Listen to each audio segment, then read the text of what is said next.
Sahyadri top 10 news या बातमीपत्राचे प्रायोजक आहेत Mac Care super speciality hospital Ahmednagar.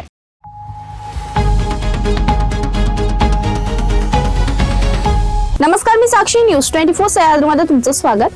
पाहूया अहिलानगर जिल्ह्यातील महत्त्वपूर्ण बातम्यांचा आढावा सह्याद्री टॉप 10 मध्ये। मराठा आरक्षणाच्या मागणी संदर्भात मुख्यमंत्री देवेंद्र फडणवीस यांना जबाबदार धरून त्यांच्यावर टीका करणे योग्य नाही। समाजाच्या मागण्यांबाबत सरकारकडून सकारात्मक कार्यवाही सुरू असून आज 29 मे रोजी जरांगे पाटलांची भेट घेऊन सरकारकडून मराठा आरक्षणासंदर्भात सुरू असलेल्या कार्यवाहीची माहिती देऊन त्यांना उपोषण स्थगित करण्याची विनंती करणार असल्याचं जलसंपदा मंत्री राधाकृष्ण विखे पाटील यांनी सांगितलं। जिल्हा परिषदेत नोकरी मिळवण्यासाठी किंवा बदली प्रक्रियेत सवलत घेण्यासाठी बनावट दिव्यांग प्रमाणपत्र सादर करणाऱ्या कर्मचाऱ्यांवर आता थेट निलंबनाची कारवाई न करता त्यांची खात्यांतर्गत चौकशी करण्यात येणार आहे। तसंच जिल्हा पातळीवरील दिव्यांग प्रमाणपत्र मंजूर करणाऱ्या अधिकाऱ्यांऐवजी त्यांच्या वरिष्ठ अधिकारी अथवा कार्यालयामार्फत या प्रमाणपत्राची पडताळणी करण्यात यावी असे आदेश न्यायालयाने दिलेत। श्रीरामपूर रावरी तालुक्यातील नदी काठच्या बेलापूर खुर्द, नर्सरी, केसापूर, अमळनेर, दवळंगाव तसेच परिसरातील अन्य गावांमध्ये गेल्या काही दिवसांपासून रात्रीच्या वेळी फिरणारे ड्रोन, अज्ञात व्यक्तीची हालचाल आणि चोरांच्या अफवांमुळे नागरिकांमध्ये भीतीचं वातावरण निर्माण झालं। या पार्श्वभूमीवर गावातील तरुणांनी स्वयंस्फूर्तीने सुरक्षा रक्षक दल स्थापन करून रात्रभर गावात गस्त घालण्यास सुरुवात केली आहे। काजवा महोत्सवानिमित्त भंडारदरा परिसरात मोठ्या प्रमाणात पर्यटक गर्दी करत आहेत। त्यामुळे वन्यजीव वन विभाग क्षेत्रात प्रवेश करण्यासाठी वाहनांची तपासणी करून पर्यटकांकडून विशेष शुल्क आकारत आहेत। या संदर्भात माझ्या मुलाला तुम्ही का थांबवलं म्हणून वनरक्षकास शिवीगाळ करून मारहाण केल्याची घटना पांजरे नाक्यावर घडली। या प्रकरणी राजूर पोलीस ठाण्यात दोघांविरुद्ध गुन्हा दाखल करण्यात आला। अहिलानगर तालुक्यातील चास येथील कॉलेज परिसरातून एका तरुणीला लग्नाचा आमिष दाखवून जबरदस्तीने पळवून नेल्याची धक्कादायक घटना उघडकीस आली आहे। या प्रकरणी अहिलानगर तालुका पोलीस ठाण्यात चौघांविरुद्ध बुधवारी दुपारी गुन्हा दाखल करण्यात आलाय। चास येथील कॉलेज परिसरातून एका तरुणीला लग्नाचा आमिष दाखवून जबरदस्तीने पळवून नेल्याची धक्कादायक घटना घडली आहे। सह्याद्री टॉप 10 मध्ये घेऊया छोटीशी विश्रांती।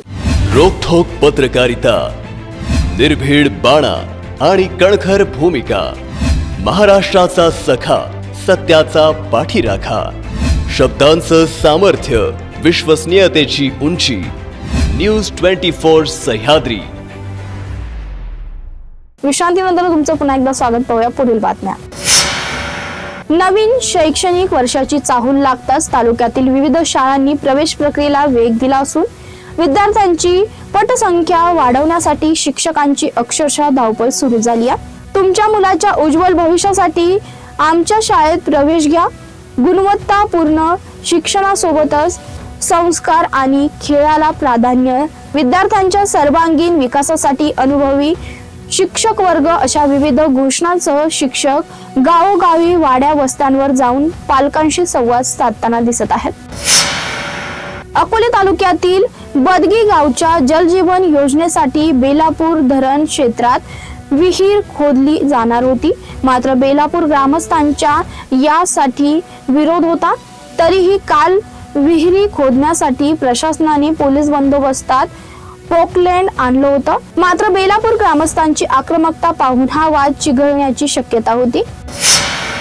पारनेर ग्रामीण रुग्णालयात शवविच्छेदनासाठी मृताच्या नातेवाईकांकडून पैशाची मागणी होत असल्याच्या गंभीर आरोपाप्रकरणी बुधवारी राष्ट्रवादी काँग्रेस व विविध सामाजिक कार्यकर्त्यांच्या वतीने आंदोलन करण्यात आलं। शहरातील एका तरुणाने मंगळवारी आत्महत्या केल्यानंतर त्याचा मृतदेह शवविच्छेदनासाठी ग्रामीण रुग्णालयात आणण्यात आला होता, मात्र शवविच्छेदनासाठी टाळाटाळ करण्यात येत असल्याचा आरोप करत संतप्त तरुणांनी रुग्णालय प्रशासनाविरोधात ठिय्या आंदोलन छेडलं। कोपरगाव शहरात ईद उल अजहा अर्थात बकरी ईद सण मोठ्या उत्साहात, भक्तिमय आणि आध्यात्मिक वातावरणात साजरा करण्यात आला। सकाळपासूनच शहरातील दोन्ही ईदगाह मैदान परिसरात मुस्लिम बांधवांची मोठी गर्दी पाहायला मिळाली। यावेळी विशेष नमाज अदा करण्यात आला। नमाजापूर्वी धर्मगुरूंनी ईद उल अजहाचे महत्त्व सांगत त्याग, समर्पण, मानवता आणि बंधुभावाचा संदेश दिला। नमाज पूर्ण झाल्यानंतर मुस्लिम बांधवांनी एकमेकांना आलिंगन देत ईदच्या शुभेच्छा दिल्या। तसेच देशात सुख, समृद्धी, शांतता कायम राहावी यासाठी अल्लाहकडे विशेष प्रार्थना करण्यात आली। कोपरगाव शहरात सणाच्या पार्श्वभूमीवर पोलीस प्रशासनाकडूनही चोख बंदोबस्त ठेवण्यात आला होता। ईदगाह परिसरात वाहतूक व्यवस्था सुरळीत राहावी यासाठी विशेष नियोजन करण्यात आलं होतं। त्यामुळे सण शांततेत आणि उत्साहपूर्ण वातावरणात पार पडला।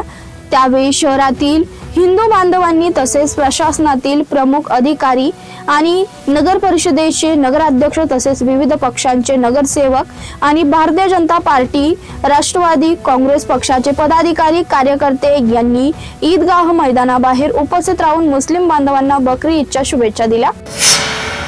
शासन दरबारी वारंवार निवेदनाद्वारे तसेच अनेकदा तक्रारी करूनही जर शेतकऱ्याला न्याय मिळत नसेल तर शासनाच्या ढिसाळ कारभारामुळे शेवगाव तालुक्यातील बालम टाकली येथील ग्रामपंचायत सदस्य श्याम राजपुरे हे बालम टाकली ते कांबी या शेत रस्त्यावरील झालेल्या अतिक्रमण हटवण्यासाठी गुरुवारी दिनांक 28 रोजी सकाळी आमरण उपोषणास बसले असून त्या रस्त्यावरील सर्व शेतकऱ्यांनी उपोषणकर्त्यांना पाठिंबा दिल्याने सुरू असलेले हे उपोषण अधिक तीव्र स्वरूपाचे होण्याची चिन्हे वर्तवली जात असून बालम टाकली ते कांबे रस्त्यावरील काही शेतकऱ्यांनी अतिक्रमण हा रस्ता अरुंद केला आहे, तर शेवगाव गेवराई राज्य मार्गावरील कांबीकडे जाणाऱ्या ओढ्याचा रस्ता देखील अनेक वर्षांपासून बंद असल्याने शेतकऱ्यांना दळणवळणासाठी रस्ता खुला करून देण्यासाठी शेतकरी एकवटलात। जोपर्यंत रस्त्याचं अतिक्रमण हटवलं जात नाही तोपर्यंत उपोषण सोडणार नसल्याचं ग्रामपंचायत सदस्य श्याम राजपुरे यांनी म्हटलंय। यावेळी बालम टाकळीचे सरपंच डॉक्टर राम बामदळे, सुदामराव शिंदे, सामाजिक कार्यकर्ते मधुकर पाटेकर, संदीप देशमुख, ग्रामपंचायत सदस्य विक्रम बारवकर, अप्पासाहेब घुले, बंडू शिंदे, अमोल बामदळे, भाऊसाहेब बामदळे, सुरेश बामदळे, शिवाजी राजपुरे, काकासाहेब भाकरे, पांडुरंग वैद, अर्जुन राजपुरे, रमेश शिंदे यांच्यासह अनेक शेतकरी रस्त्यावरील अतिक्रमण काढून रस्ता खुला करून देण्यासाठी उपोषणकर्त्यांना पाठिंबा दिला आहे। कांबी रस्त्यावर जे शेतकरी आहेत त्यांचं प्रचंड अडचणी आहेत की कांबी रस्त्यावर अतिक्रमण झालेलं आहे भरपूर प्रमाणात। त्यामुळं एका वेळेस फक्त एक ट्रॅक्टर किंवा एकच वाहन रस्त्यावर बसतं, समोरून जर दुसरं वाहन आलं तर ते जाण्यास अडथळा निर्माण होतो। म्हणून बऱ्याच दिवसापासून शेतकऱ्यांनी ग्रामपंचायतकडे किंवा पंचायत समितीकडे तक्रारी केल्या आहेत की या रस्त्यावरील अतिक्रमण हटवावं, परंतु शासनाने याच्याकडे दुर्लक्ष केलं असल्यामुळं आज आपल्या गावातील ग्रामपंचायत सदस्य श्याम राजपुरे हे उपोषणासाठी बसले आहेत आणि जोपर्यंत शासन हे अतिक्रमण हटत नाही तोपर्यंत येथील संबंधित शेतकरी आणि ग्रामपंचायत सदस्य श्याम राजपुरे हे इथून उठणार नाहीत। त्याचप्रमाणे गावातील पेठेतून जो रस्ता आहे त्याला एक बायपास म्हणून शेजारून एक ओढ्यातून एक रस्ता आहे, तो रस्ता गेल्या 10-12 वर्षापासून बंद आहे। तो रस्ता जर खुला झाला तर जो पेठेतून रस्ता आहे किंवा त्या रस्त्यामुळे जी अडचण पेठेत तयार होती, लहान मुलं किंवा महिला किंवा घरगुती जे अडचणी आहेत त्या दूर होतील आणि बाहेरून रस्ता जर झाला तर ऊसाची किंवा अवजड वाहनं बाहेरून गेल्यामुळं गावात जी अडचण तयार होती लग्न कार्य असताना तर ती दूर होईल। त्यामुळं शासनानं त्वरित दखल घेऊन तो बाहेरून जाणारा रस्ता खुला करावा यासाठी आज आम्ही संबंधित सर्व बालम टाकळीतील शेतकरी उपोषणासाठी बसलेलो आहोत। तर शासनाने याची लवकरात लवकर दखल घेऊन संबंधित रस्ता आणि कांबे रस्त्याचे जे अतिक्रमण आहे ते खुलं करावं अशी आमची सर्वांची शासनाकडे विनंती आहे। कांबे रस्त्याचा रस्ता वारंवार 25 वर्षापासून शेतकरी सांगून बी प्रशासन हे अतिक्रमण हटीत नाही। जुना रस्ता वाड्यातला ह्यो एक 15-20 वर्ष झाले बंद पडा रस्ता आहे, ह्यो जुना रस्ता चालू